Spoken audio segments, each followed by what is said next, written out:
Hello and welcome to a new episode of my Kerbal Space Program Let's Play in the Je Ne Se Quoi Planet Pack. So here you can see I am once again launching the rocket from my Minmus mission. However, this is not launching a lander, nor is it going to Minmus, but for retention's sake, I'm going to be really vague about this until it is revealed exactly what I'm doing. Or until I reveal exactly what I'm doing. I don't know, I'm not even going to bother correcting myself on that. But anyways, yeah. This thing will just be sending itself to, yeah, well, anyways. So here we have this stage that's just powered by 3 Methyl-LOX engines. Or actually 4. But the 3 outer ones are boosters that are feeding into the central core, I guess we'll call it. And when those run out, they'll decouple, and 3 other engines up at the top that are of a completely different kind will take over. The engines that are all running right now are called iguanodons, and the ones that'll take over after this are named, I believe, the Deonsynchronous engines. I know I'm pronouncing that wrong, but I really don't know how to pronounce that, if I'm being honest. Couldn't figure out either. And so yeah, this stage is feeding into the next one, or it's feeding into the one above it. So like this, the little bit on the bottom is giving fuel to the 3 things on the top, the 3 engines that are running right now, that is. And eventually this is going to run out, and when it does, it'll decouple, and the center engine on the, what is that, 5th? Oh, not on the 9th stage will take over, and that is being fed once again by the 3 boosters around it. And then once those run out, they'll decouple, and then I don't really have it set up similar to this stage going on with the next one, because the next one is a liquid hydrogen powered stage, so it's not like I can just give it the methane from this stage, because, you know, 2 different fuels, it's not really going to mix well.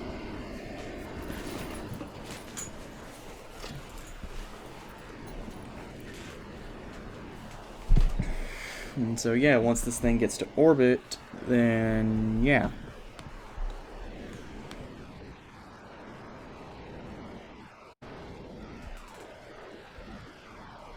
Alright, so now I really don't know what to commentate over here. I mean, the next stage is going to be powered by, I forget its number, whatever designation, but it's going to be powered by something called the Ulysses Engine, which is it's basically a Kerbal version of something called the J2X, which was an engine that was going to be used in NASA's canceled Constellation program, and it would have been used on a rocket called Ares 1, I believe, although it may have also been used on the larger one of the rockets from that program called Ares 5, which was basically just like a very SLS-like shuttle-derived booster. Honestly, the idea of SLS, it has existed for like way longer than like that idea for a rocket going by the name SLS. It's kind of crazy, honestly. Like, I'm pretty sure the idea goes all the way back to like when the shuttle was like first a thing. Like, people were already thinking of derivatives of it like that, and other things, of course, like the sea shuttle, but that's not really relevant, is it? Kind of going off on a tangent here, it would seem. Oh, and if J2X kind of sounds familiar, that's because this engine was basically going to be a modernized version of the J2 engine used on the Saturn V and Saturn 1B rockets from the Apollo program. So there's a little something interesting. And so yeah, I don't know what this thing... Oh yeah, okay, so this thing just did its MUN injection, and I accidentally decoupled the drop tanks, I guess we'll call them, or external fuel tanks, whatever. And so yeah, but it was okay. Even with boil off and everything, this thing still managed to have enough fuel to put itself into orbit around the Mun. And even if it didn't, the service module of the crewed part of this probably would have, or of the crewed spacecraft, I don't know. But yeah, and here you can see this thing has a lab. That's what this is. It's a lab. It's going to do research in orbit around the Mun, so I can get science to unlock better parts that I can use to make better rockets. And hopefully designs like this Atlantis rocket, as I've been calling it, will no longer be necessary, because I'll just be able to build things less like the UR 700, which is what I was comparing that design to previously. And you'll build more familiar looking things like the Saturn V, sensible rockets. And so yeah, this thing just has like a Science Junior, a plan observation experiment, and it has all of the experiments from the previous Minmus mission, or previous episode's Minmus mission, whatever. And I just kind of achieved that by just using the lander can with all the stuff on it from the previous thing, and then just throwing a space station module under it. And I'm actually going to leave this thing in orbit around the Mun, because I'm thinking about making a space station in orbit around the Mun. And so yeah, now that it got all of the experiments from space high above the Mun done, now all that's left to do is just do the experiments while in space near the Mun. And so here you can see I kind of slowed it down so you could read the experiments. They're honestly like kind of cookie cutter reports, but some of these experiments have unique reports that I think are interesting. I know there was one about something about weird magnetic fields on the Mun. Don't really know what that was all about, but I couldn't really read the whole thing, so I just kind of gave up on that whole idea, or gave up on the idea of reading it anyways. And so here you can see I'm just setting a Kerbal alarm clock alarm for when all the science will have been done on this. However, one thing that I did not account for when doing this was the fact that this lab has like a maximum amount of science it can store of like 400. So it was like completely pointless. And here you can see I'm just putting this thing into a higher orbit around the Mun, so that way when it comes time to do the burn to get back to Kerbin, it won't take as much fuel, because the further away you are from something, the less you have to fight its gravity, and the closer you are, the more you have to fight its gravity. And I'll actually use this effect later on in the video for something else, and I believe the name of this thing is the Oberth Effect, if I'm not mistaken. But yeah, here you can see I'm just doing a burn to get back to Kerbin, and I actually made it to where my Mon ejection and my Kerbin deorbit would be done in the same burn, because if I can do all of this while in orbit around the Mun, I can have more fuel left over for what I'm doing right here, which is using the, we'll just call it the service module of this thing, to slow down my re-entry around Kerbin. And then once that's spent, I kind of tried to go a little bit radial out and decouple it to get rid of any risk of this thing smashing into the pod and killing everyone inside. It worked to the extent that nobody got killed, but it didn't really get as far away as I would have liked.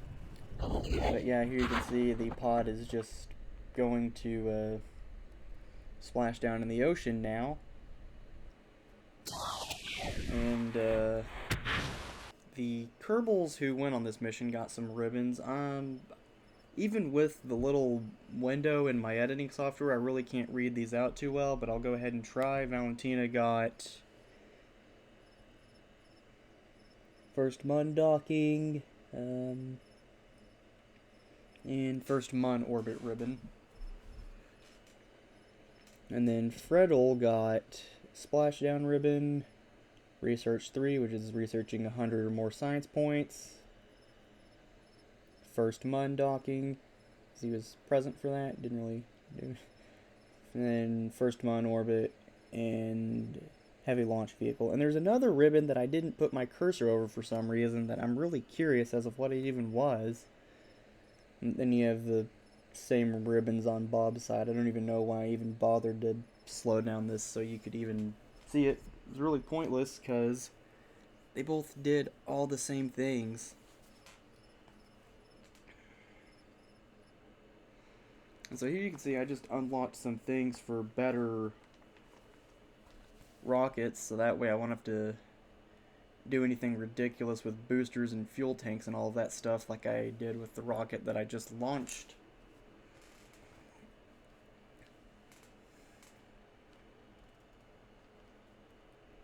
And the result of this was the Athena 1, which is what I'm calling this mission to send a probe to Eve. The reasoning for this name being Eve is the Kerbal counterpart to the real solar system's Venus. Venus being named after let's say a Roman god, I believe. Said Roman's god, Greek equivalent being Athena. So yeah, that's where I got the name for this mission and rocket from, because I'm calling this rocket the Athena launch vehicle. And it's just a little SLS like rocket that is using 4 vector engines, which is basically the... Oh, well, you know, you didn't really get to see the launch enough for me to really explain this, but I'll be launching this rocket in the next video, and I can edit that in a way with being able to explain all of this in mind. And here you can see this rocket is being powered by an atomic engine, which is, it's an interesting concept. It's just basically running your fuel past a nuclear reactor to get it to expand, and then like that gas doesn't have anywhere else to go, so it blows out of the nozzle and propels your rocket. And a good thing to this is you don't have to haul around the weight of an oxidizer, and it's also just somehow more efficient than chemical rockets, which I don't really understand, but I believe what I'm told in that regard. And here you can see what I did there with the rocket running earlier was I was just doing a mid-course correction to get this thing a periapsis closer to Eve, so that way it'd be easier to insert this into an orbit around Eve. And you know, I got this nice elliptical orbit going on, and then I went ahead and decoupled the probe that would be entering Eve's atmosphere, and it didn't work. But I did get a little bit of science from just doing experiments high above Eve, so I went ahead and unblocked what I could. It wasn't much, but it were a few things, and then I went ahead and tried this again.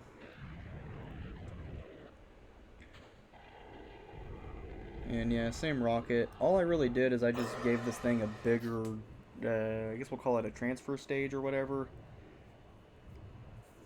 Just more fuel, bigger nuclear engine. That's the only real difference between this and what failed. And so yeah, this had enough fuel to do a proper slowdown.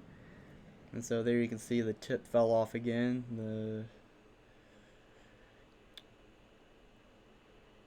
And then I went ahead and just deorbited the probe, decoupled the thing that it used to slow down, and it just kind of passed through the atmosphere like this. And I tried to re-enter it in a real shallow trajectory that goes from it being horizontal to just it gradually pointing vertical.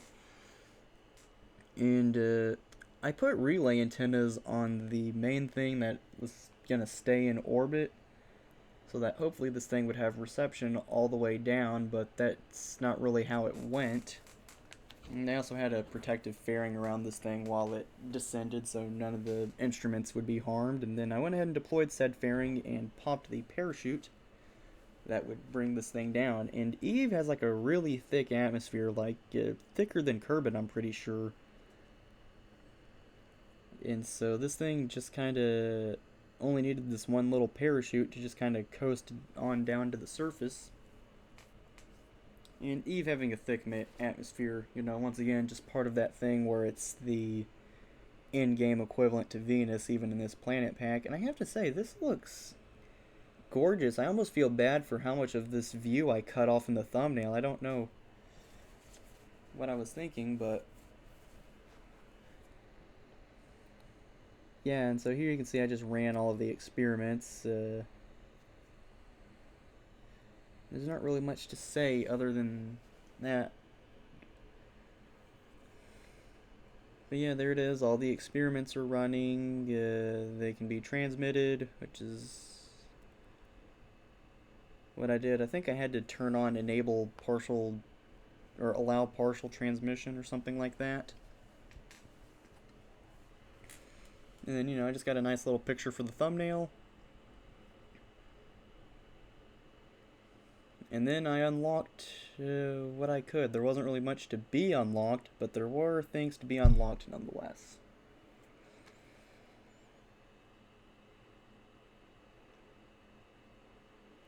Although the main things I unlocked were like bigger command pods, more RCS, things of that sort. And okay, well that's the end of this video. I hope you enjoyed it. If you did, please be sure to leave a like.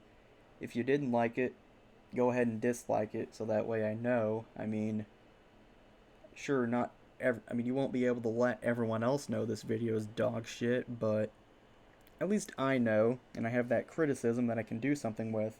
Although if you want to tell me precisely what your problem with this video was, then please be sure to leave a comment down below. And that also goes for if you just have anything nice to say about this video, like what did you like, what should I do more of going forwards. If you enjoyed this video and you want to see more of this, or you want to see it every time I upload, please consider subscribing and enabling all notifications so that way you never miss an upload of mine. And with that being said, that is all from me for now. Goodbye.